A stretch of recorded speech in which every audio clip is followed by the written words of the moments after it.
Captain HFY stared at the scanner display with growing confusion. The readings made no sense. After 3 decades of commanding deep space missions for the Galactic Confederation, he had seen many strange things among the stars. But this was different. This was wrong. "Run the scan again," he ordered, his 4 eyes focusing on different parts of the control panel. His blue skin rippled with concern as he waited for the results. Dr. Namara, the ship's chief science officer, pressed several buttons with her long, thin fingers. The Thanari were known throughout the galaxy for their careful nature and scientific minds. They rarely made mistakes with equipment. When the scanner finished its second sweep, she looked up with worry in her large black eyes. "Sir, the readings are the same. There is definitely intelligent life on that planet. But the biological markers are impossible." The bridge of the Harmony's edge fell silent. The crew had been mapping this part of the galaxy for 6 months. It was supposed to be empty space, far from any known civilizations. They were just checking one more star system before heading home. A routine mission. Nothing special. "Show me everything," HFY said, walking over to the science station. The display showed a small blue and green planet orbiting a yellow star. It looked peaceful and beautiful from space. But the scanner readings told a different story. Dr. Namara pointed to the data with her finger. "Look at this. The neural activity readings show a species with brain patterns unlike anything in our database. They experience emotions at levels that should cause madness. Pain, fear, anger, all at maximum levels. Yet they continue to function normally." She moved to another screen. Their bodies show signs of extreme adaptation for violence. Redundant organs, advanced healing, pain tolerance beyond our military species. But here's the strangest part. They have advanced technology. Cities, machines, even early space travel capabilities. HFY studied the information carefully.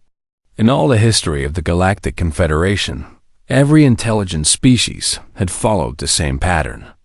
They started violent and primitive, then slowly evolved beyond their aggressive instincts before developing advanced technology. Violence and advanced civilization never existed together. It was impossible. "Could the scanners be broken?" asked Lieutenant Vexna from the communications station. Her green scales showed patches of yellow, a sign of nervousness in her species. "I thought so too," Dr. Nimura replied. "But I've run every diagnostic test possible. The equipment is working perfectly. What we're seeing is real." The captain walked to the main viewing screen and stared out at the distant star system. "Tell me about their technology level." "They have nuclear power, computer networks, satellite communications, and basic rockets that can reach their planet's orbit. Nothing that should threaten us from this distance." "But, sir," Dr. Nimara paused and checked her readings again.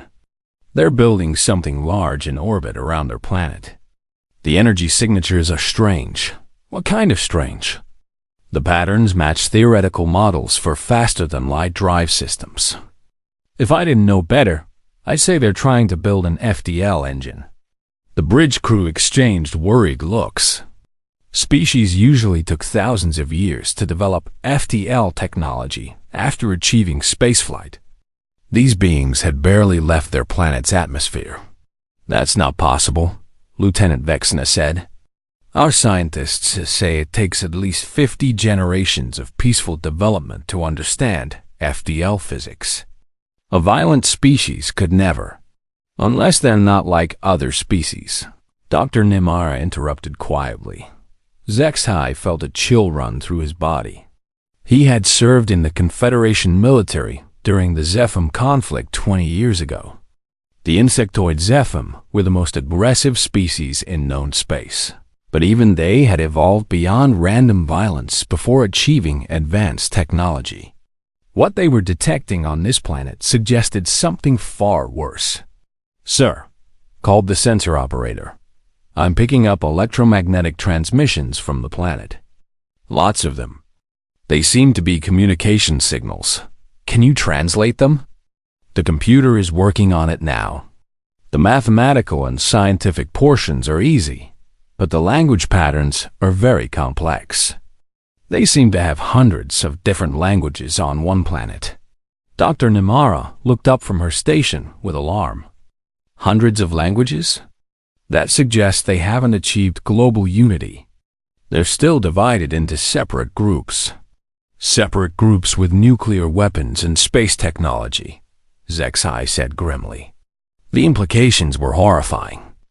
Most species unified their planet before reaching space. The idea of a divided world with advanced weapons was the stuff of nightmares. Captain, the communications officer called out. I've managed to translate some of their transmissions. You need to hear this. She played the translated messages through the bridge speakers. The crew listened in growing horror as they heard news reports about wars, conflicts, and violence happening all across the planet. But mixed in with these reports were other things, scientific discoveries, art, music, and expressions of love and hope. They're fighting wars while creating art, Dr. Nimara whispered. This is unprecedented. The most disturbing discovery came when the computer finished analyzing their entertainment broadcasts. The species seemed to enjoy watching stories about violence, conflict, and survival against impossible odds. They created fictional scenarios where they fought monsters, aliens, and even each other for entertainment. Sir, I recommend we leave immediately and report this to Confederation Command, said Lieutenant Vexna. This species is clearly dangerous. Zexai was about to agree when the long-range sensors suddenly activated with an alarm. Dr. Nimara rushed to check the readings and her face went pale. Captain, the energy signature from their orbital construction just increased dramatically. Whatever they're building, they're close to finishing it. How close? Based on these patterns, maybe weeks, maybe less. The bridge fell silent as everyone realized what this meant. In a few weeks, this violent, divided species might have the ability to travel between stars. They could spread their conflicts throughout the galaxy. Set course for the nearest Confederation outpost, Zexai ordered. Maximum speed. We need to warn them about what's coming. As the Harmony's edge turned away from the blue planet, none of them noticed the small probe that had been silently following their ship for the past hour. The humans had detected them first deep in a secret facility on Earth. Dr. Sarah Chun studied the alien ship on her monitors and smiled. Finally, she whispered, we're not alone. Dr. Kethmos felt sick as he reviewed the data streaming in from Earth communication networks. As the Confederation's top xenobiologist, he had studied hundreds of species across the galaxy. None of them had prepared him for what he was seeing now. This can't be real, muttered his assistant Gentai as she watched translated human news broadcasts. They're fighting 12 different wars on the same planet at the same time. The research team had been working for 2 weeks to crack human information systems. It had been surprisingly easy. The humans seemed to put everything on something they called the Internet, a global network that connected almost every person on their planet. What the team found there horrified them. Look at this, Dr. Kethmos said, pointing to his screen. They have an entire section of their network dedicated to something called history.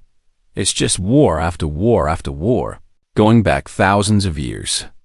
There's no break, no period of peace. Gentai pulled up another file. And look at their entertainment. They watch fictional stories about violence for fun. They call them movies and games. This one is about humans fighting alien invasions. This one is about them fighting each other in space. This one is about fighting giant monsters. Dr. Kethmos studied the entertainment files with growing dread. Every galactic species had violent periods in their early development, but they always grew beyond it before reaching the stars.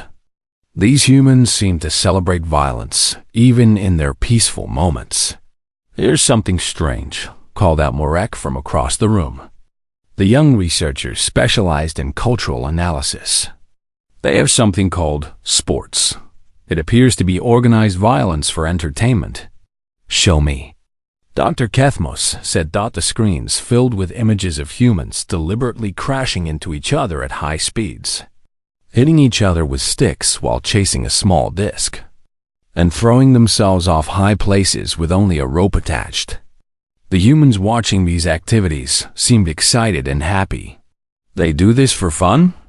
Gentai asked in disbelief. "It gets worse," Morek continued. "They have extreme sports where they deliberately put themselves in life-threatening situations. Jumping off cliffs, swimming with predators, climbing mountains in deadly weather. They call it adventure." Dr. Kethmos felt his 3 hearts racing. In any normal species, the individuals who sought out danger would be considered mentally ill. Here, they were celebrated as heroes. "What about their social structure?" he asked. "Surely they have some form of peaceful government?" "That's another problem," Gentai said, pulling up political data. "They're divided into nearly 200 separate governments on one planet. Many of them consider others to be enemies. They spend enormous amounts of resources preparing to fight each other. But they also cooperate sometimes," Morek added. "Look at this. They have a United Nations where they try to solve problems together. And they work together on scientific projects. Some of their space missions include people from different nations working as a team." Dr. Kethmos studied this information carefully. "So they can cooperate when they choose to, but they default to conflict. This suggests they retain full control over their aggressive instincts rather than evolving beyond them." The implications were terrifying. Every other species in the galaxy had overcome violence through evolutionary changes that made aggression physically or mentally difficult. The humans seem to have kept their full capacity for violence while developing advanced technology and social cooperation. "Doctor, you need to see this," called out Vexara from the medical analysis station. "I've been studying their biological data. Their physical capabilities are beyond anything we've recorded." She displayed a human anatomical chart on the main screen. "Look at their healing factor. They can recover from injuries that would permanently disable most species. Their bones can break and regrow stronger than before. Their skin can seal wounds and regenerate lost tissue. That's not the worst part," she continued. "Their brain chemistry allows them to function normally under stress levels that would cause psychological breakdown in our military species. They have something called adrenaline that can temporarily double their physical strength and speed." Dr. Kethmos stared at the data in horror. "They're natural weapons." "It gets worse," Vexara said quietly. "I found records of something called protective parent strength. Human females can lift objects weighing several times their body weight if their offspring are threatened. They can ignore injuries that should cause unconsciousness." Gentai brought up another file. "Look at their military training. They teach their soldiers to continue fighting even when severely injured. They have techniques for fighting in space, underwater, underground, in extreme heat, extreme cold, and even in the dark. They plan for every possible combat scenario," Morek added. "I found training manuals for fighting during disasters. In cities, in forests, in deserts, and even on other planets they've never been to." Dr. Kethmos felt a chill of terror. They're preparing for interstellar warfare before they've even achieved interstellar travel. The team spent the rest of the day reviewing human cultural data. What they found challenged everything they thought they knew about civilization. The humans had art, music, literature, philosophy, and science that rivaled any species in the galaxy. But all of it was mixed with themes of conflict, struggle, and overcoming impossible odds. "They sing songs about battles," Gentai reported. "They write poetry about sacrifice in war. Their greatest literature often focuses on heroes who die fighting for their beliefs. And their science, Mark added. They've made incredible discoveries through studying warfare. Their medical advances come from treating battle injuries. Their engineering breakthroughs come from building better weapons and defenses. Dr. Kethmos realized the full scope of the horror. They don't develop in spite of violence. They develop because of it. Conflict drives their innovation. As the day ended, the research team compiled their findings into a report that would shake the galaxy. But as they prepared to transmit their data to the Confederation, alarms began sounding throughout their hidden observation station. "Doctor," shouted the communications officer, "we're receiving a transmission from the human planet. It's directed at us specifically." "That's impossible," Dr. Kethmos said. "We're completely hidden." The message appeared on their screens in perfect galactic standard language. "We know you're there. We've known for days. We're not angry. We're curious. We'd like to talk." Dr. Kethmos stared at the message as a terrible realization hit him. While they had been studying the humans had been studying them. And somehow, impossibly, the humans had learned galactic standard language in just 2 weeks. How? He whispered. The answer came in a second message. "We're very good at learning things we need to know, especially when we think someone might be a threat." "Are you a threat?" "We really hope not. We have so many questions." Dr. Kethmos knew they had to leave immediately. They were no longer the hunters. They were the prey. The emergency session at Confederation Medical Command was unlike anything in galactic history. Dr. Kethmos stood before the greatest minds in xenobiology, struggling to find words that could properly explain the horror of his discoveries. "Honored colleagues," he began, his voice shaking slightly, "what I am about to show you will change how we understand the nature of intelligent life itself." The assembled scientists leaned forward in their seats. Representatives from 47 different species filled the amphitheater, including some of the most brilliant medical researchers in the galaxy. Dr. Yvana of the Crystalline Collective, whose species had perfected biological harmony thousands of years ago, clicked her mineral fingers impatiently. "We've read your preliminary reports." "Dr. Kethmos," she said, her voice like singing crystal, "surely you exaggerate the threat level of this primitive species?" Dr. Kethmos activated the holographic display. A 3-dimensional human body appeared in the center of the room, slowly rotating to show every detail. "I wish I was exaggerating. Let me show you what we discovered during our detailed biological analysis." He highlighted the human skeletal system. First, their bone structure. Human bones are not just strong. They adapt to stress by becoming stronger. Break a human bone, and it heals back stronger than before. Their skeleton is designed to withstand repeated trauma. A murmur of discomfort ran through the audience. Most galactic species had fragile bones that healed poorly if damaged at all. Second, their muscular system. The display showed human muscles in action. Humans possess what they call hysterical strength. Under extreme stress, they can access power levels up to 5 times their normal capacity. Their own muscles can break their bones, but they can still function. Dr. Vexuri, the renowned insectoid physiologist, clicked his mandibles in disbelief. "Impossible. Such power would tear their body apart." "That's where it gets worse," Dr. Kethmos replied. "Their nervous system is designed to override pain signals when necessary. They can continue complex actions, even while experiencing trauma that should cause immediate unconsciousness." He showed video footage recovered from human networks, soldiers continuing to fight despite serious injuries, athletes finishing competitions with broken bones, parents lifting vehicles to save trapped children. "Notice," Dr. Kethmos pointed out, "they don't just endure pain. They can think clearly and make complex decisions while experiencing it. Their brain function remains nearly normal under conditions that would incapacitate any other known species. The footage showed a human female lifting a vehicle that weighed more than 3 tons to save her offspring. The assembled scientists watched in horrified fascination as she accomplished what should have been physically impossible.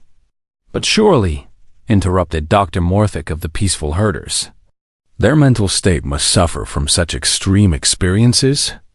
That's perhaps the most disturbing discovery, Dr. Kethmos replied, changing the display to show human neural patterns.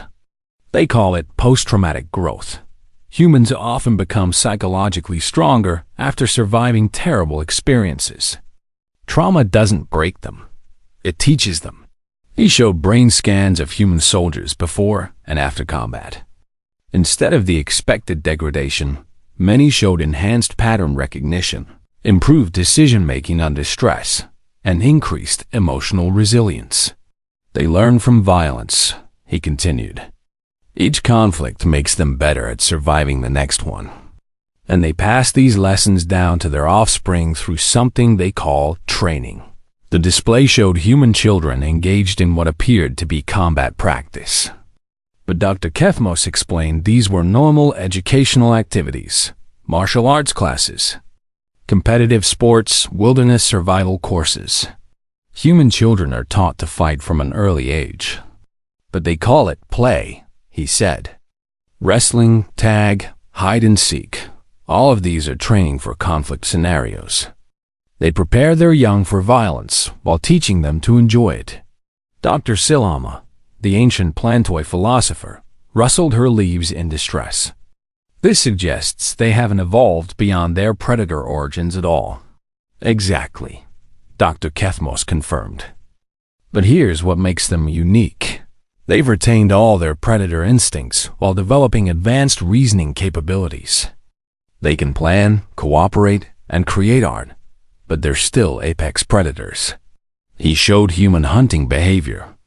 Unlike other species that hunted only for survival, humans hunted for sport, for food, for population control, and sometimes just to test their skills against dangerous prey.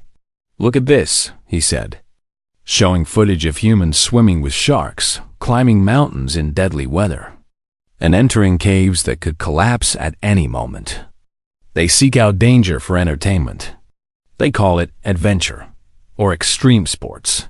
The audience watched in stunned silence as humans threw themselves off cliffs with only cloth wings, dove to crushing ocean depths, and voluntarily entered areas of their planet that could kill them in minutes. Most disturbing of all, Dr. Kethmos continued, is their capacity for deception. They have a natural ability to control their vital signs, their emotional expressions, and their body language. They call it acting or sometimes playing dead. He showed examples of human deception. Actors creating completely false emotions. Soldiers using camouflage that made them nearly invisible. Children hiding injuries or fears from their parents. They can lie with their entire bodies, he explained.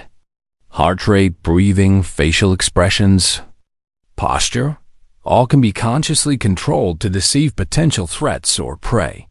Dr. Yathana spoke in a crystalline whisper. You're describing the perfect predator. Intelligent, deceptive, incredibly durable, and capable of learning from every encounter. It gets worse, Dr. Kethmos said grimly. We discovered something in their military doctrine that defies all known patterns of civilized warfare. The display showed human military manuals and strategy documents. Other species fight wars to gain territory, resources, or to eliminate immediate threats. Humans fight wars to ensure their enemies can never threaten them again. They call it total victory. He showed historical examples, entire civilizations that had opposed humans and simply ceased to exist. Not just defeated, but completely eliminated from their planet's surface. They don't just win wars, he explained. They win them so completely that their enemies become incapable of ever fighting back. And then they study what they've learned and prepare for the next war.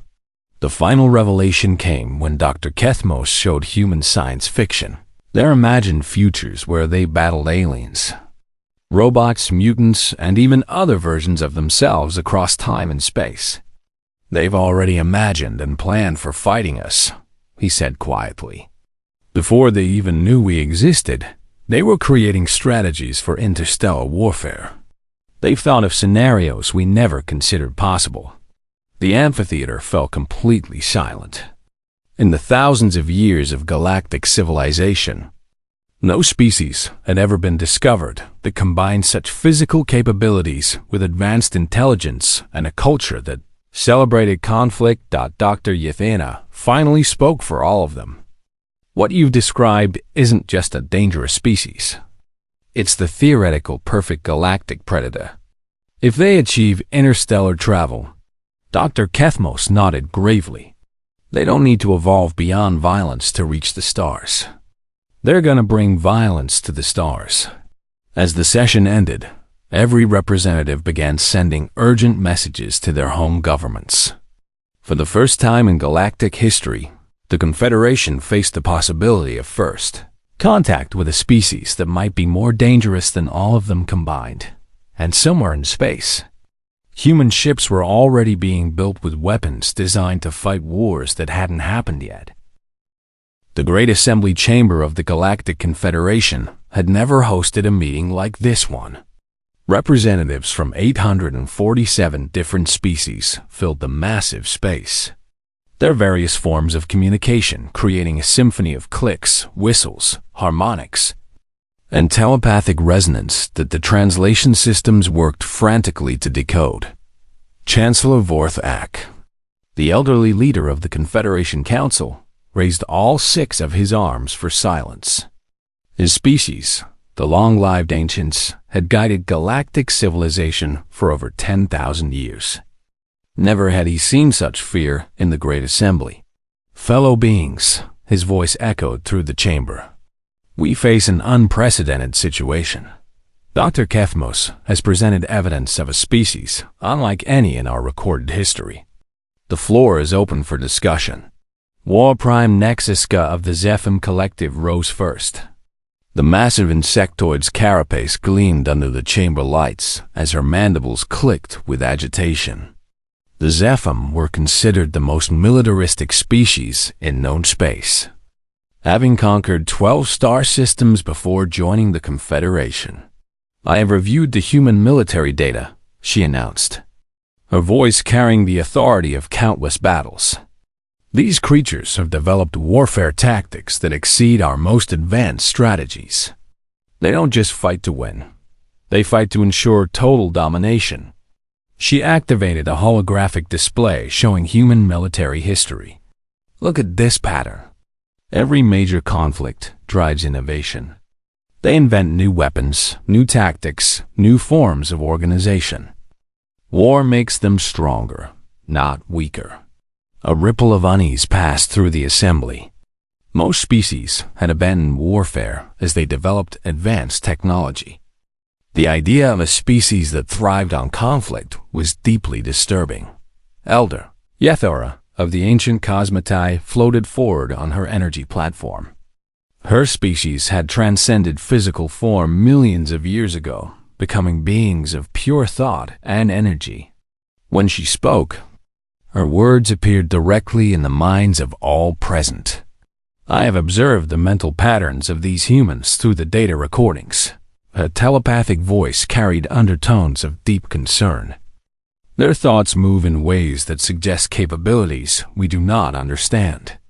They can hold multiple contradictory ideas simultaneously and use this to create new solutions. She paused, her energy form flickering with uncertainty. Most disturbing is their capacity for what they call hope in hopeless situations. They continue to fight when logic says they should surrender.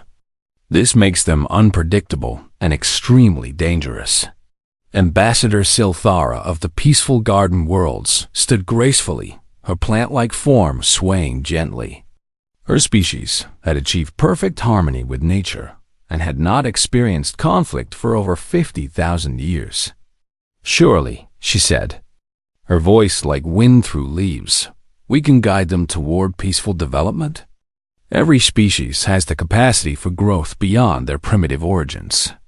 War Prime Nexiska's mandibles clicked in sharp disagreement. "I thought so too until I saw their entertainment. They create fictional wars for pleasure. They imagine fighting creatures they've never met, in places they've never been, using weapons that don't exist yet. This isn't primitive aggression. This is evolved, intelligent warfare culture." Dr. Nymph of the Crystal Mind Collective projected his thoughts directly into the chamber's communication grid. His species experienced reality as pure mathematics and logic, making them excellent analysts. The statistical analysis is clear. His mental voice carried mathematical certainty. Every previous species followed predictable development patterns: aggression phase, transcendence phase, technological phase, space phase. Humans appear to be in all phases simultaneously. He displayed probability calculations in the air. Based on their current development rate, they will achieve faster than light travel within their next solar cycle. But unlike every other species, they will reach space while retaining full military capabilities.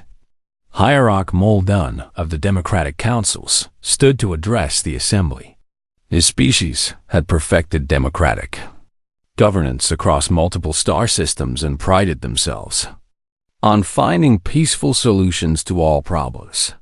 "Perhaps we approach this incorrectly," he suggested diplomatically. "Has anyone considered that their apparent aggression might be defensive? They've never encountered other intelligent species. Their behavior might change with proper contact."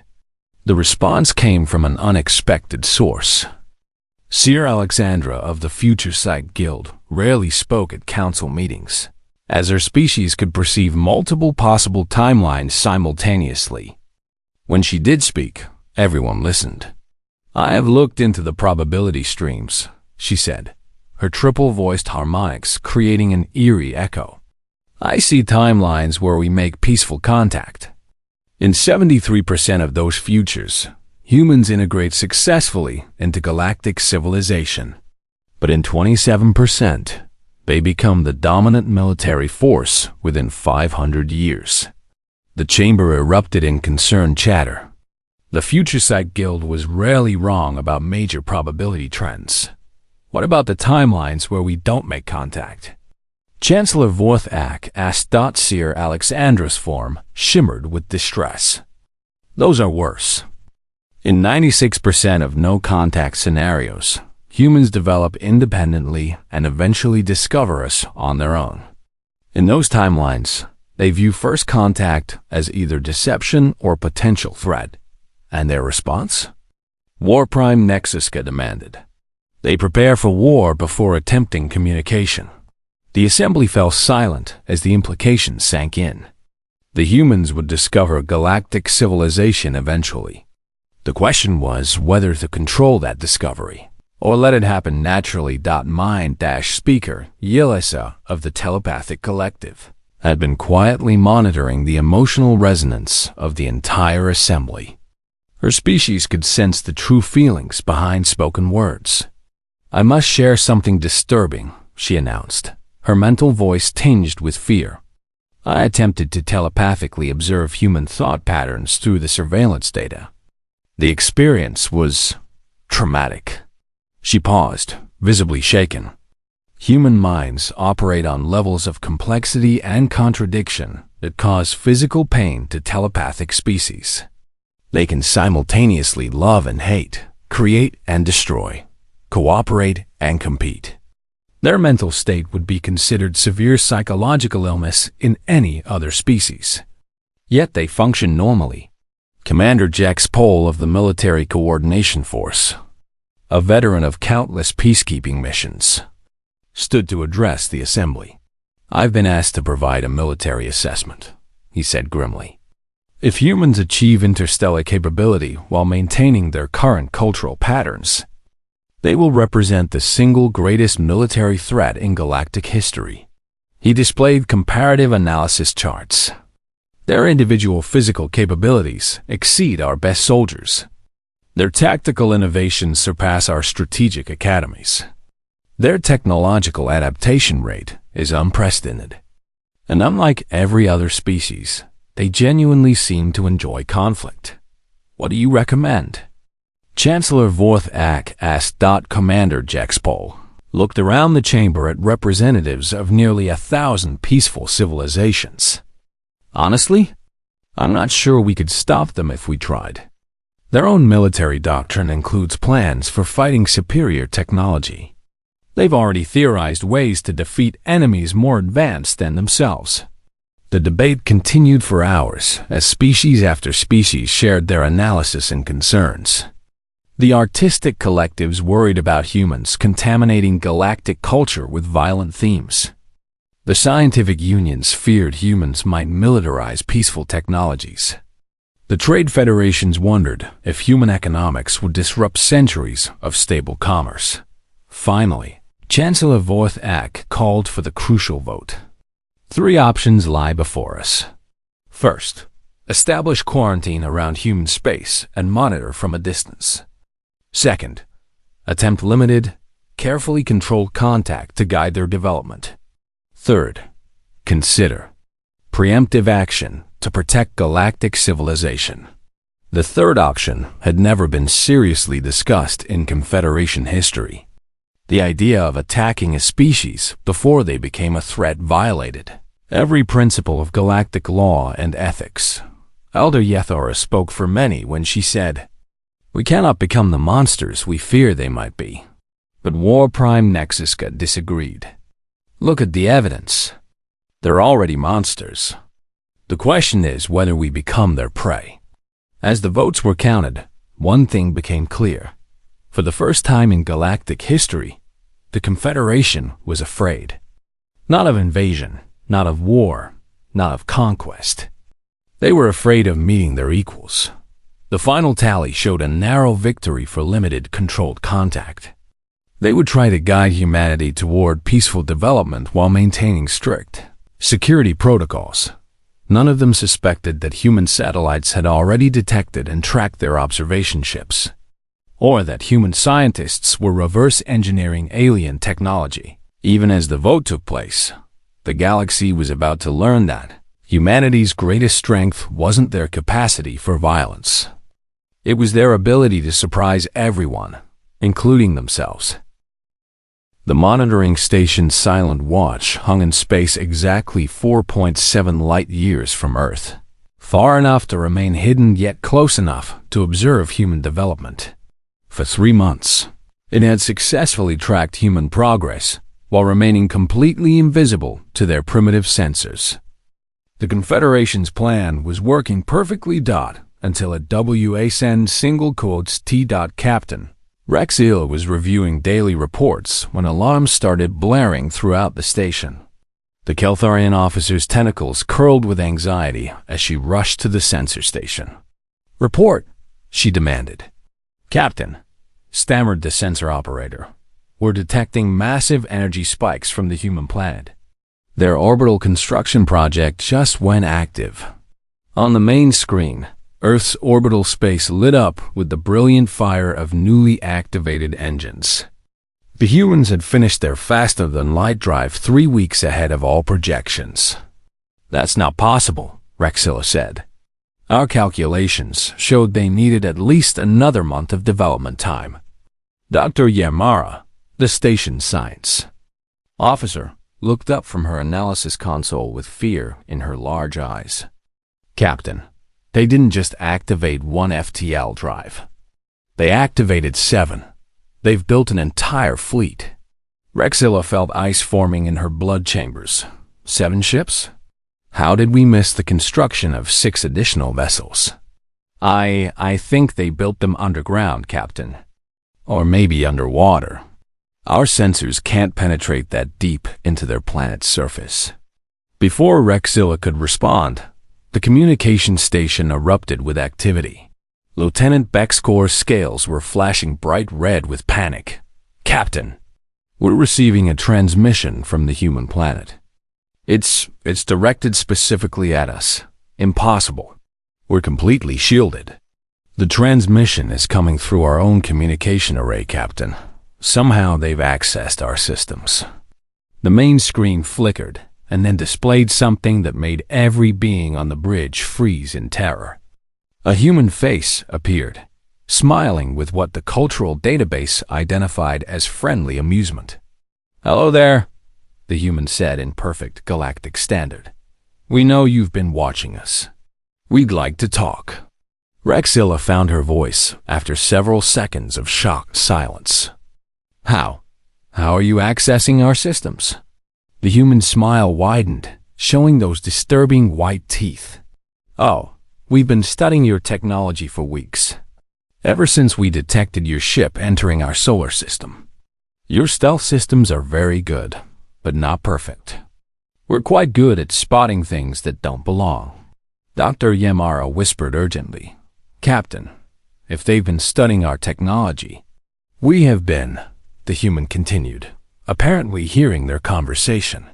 "Your FTL drive designs are fascinating. We've made some improvements." "Improvements?" Rexilla asked weakly. "Your drive systems are built for efficiency and safety. Very sensible for peaceful exploration. But we've modified the design for speed and other considerations. We should be able to reach your position in about 6 hours." The bridge fell silent. 6 hours. It had taken their own ship 3 days to reach this distance from Earth. "Please don't be alarmed," the human continued. "We're not coming to fight. We're coming to talk.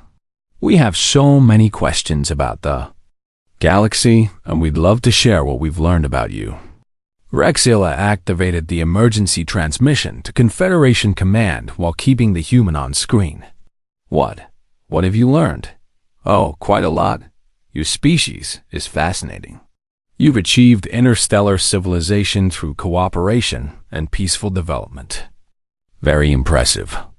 We took a different path, obviously, but we're excited to learn from your example." Dr. Yamara checked her instruments frantically. "Captain, I'm detecting energy signatures from their planet. They're launching ships now." 7 ships, actually, the human confirmed. Each one has a crew of specialists, scientists, engineers, linguists, and yes, some security personnel. We hope you understand the need for caution during first contact. We've imagined many scenarios for meeting alien life, and we want to be prepared for any possibility. "Security personnel?" Rexilla asked, though she already knew the answer would be terrifying. "Space Marines, we call them. Soldiers trained specifically for combat in space and alien environments. Don't worry, they're under strict orders to be friendly unless threatened. We really do want this to go well." Rexilla realized with growing horror that humanity had already planned for military operations in space before achieving space travel. They hadn't just developed FTL drives. They developed FTL warships. "I should introduce myself," the human continued pleasantly. "I'm Dr. Sarah Chun, Earth's Director of Extraterrestrial Contact. We established this department last year when we first detected your observation activities." "Last year?" Dr. Yamara whispered. "We've been monitoring them for only 3 months." Dr. Chun's hearing was apparently excellent. "Oh, you weren't our first visitors. We've detected at least 3 different observation missions in the past 2 years. We've been learning from each one." Rexilla felt faint. 3 different missions? Probably reconnaissance ships from different governments or organizations. Quite reasonable, actually. We'd do the same thing if we detected alien civilization. In fact, we're already planning observation missions to several nearby star systems once we perfect long-range stealth technology. The implications hit Rexilla like a physical blow. Humans weren't just reacting to galactic civilization. They were already planning to explore it on their own terms. "Dr. Chun," Rexilla said carefully, "what exactly do you want from this meeting?" "Several things. First, we'd like to establish diplomatic relations with your government. Second, we'd like to exchange scientific and cultural information. Third, we'd like to discuss trade possibilities and mutual defense agreements. Mutual defense agreements? Well, the galaxy is a big place. There might be hostile species out there. We believe in being prepared for all possibilities. Dr. Yamara was frantically analyzing the approaching human ships. "Captain," she whispered, "their energy signatures are off the charts. These aren't exploration vessels. They're built for combat." Dr. Chun seemed to hear this as well. "Dr. Yamara, isn't it? Your concern is understandable, but please remember that we don't know anything about galactic politics or potential threats. From our perspective, building defensive capabilities is simply prudent planning." "You know our names?" Rexilla asked in shock.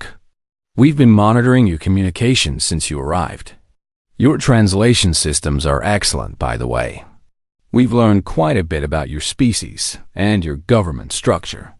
Rexilla realized that while the Confederation had been studying humanity, humanity had been studying them, and learning much faster than anyone thought possible. "Our ships will arrive in 5 hours and 42 minutes, Dr. Chun announced. "We look forward to meeting you in person." "Oh, and Captain Rexilla, please don't try to leave. We'd prefer to handle first contact in a controlled environment, and we've taken some precautions to ensure this meeting happens." The screen went dark, leaving the bridge crew staring at each other in horror. "Precautions?" Rexilla asked weakly. Lieutenant Bexcore checked his systems and went pale. "Captain, our FTL drive is offline. Something is interfering with our power systems." Dr. Yamara ran a full diagnostic. "It's not damage, Captain. It's some kind of external control signal. They found a way to remotely disable our ship." Rexilla slumped in her command chair as the full scope of the situation became clear. In 3 months, humanity had detected their presence, studied their technology, reverse-engineered their systems, built a fleet of advanced warships, learned galactic languages and customs, and taken control of the first contact situation. The most terrifying part wasn't that they'd done all this so quickly. The most terrifying part was that they'd done it while appearing friendly and reasonable. They weren't conquerors or monsters. They were explorers who happened to be the most dangerous species anyone had ever encountered. As the human fleet approached, Rexilla sent one final message to Confederation Command. "First contact has occurred. Humans have taken the initiative. Recommend full diplomatic engagement. Whatever we do, do not threaten them. They are exactly what we feared they would be." 6 hours later, human boots walked on alien decks for the first time. Dr. Sarah Chun shook Captain Rexilla's tentacle with a firm but friendly grip. "Thank you for this opportunity," Dr. Chun said with genuine warmth. "We're so excited to meet you. We have a lot to learn about the galaxy." She paused and smiled that distinctly human smile. "And we have quite a bit to teach as well. The galaxy would never be the same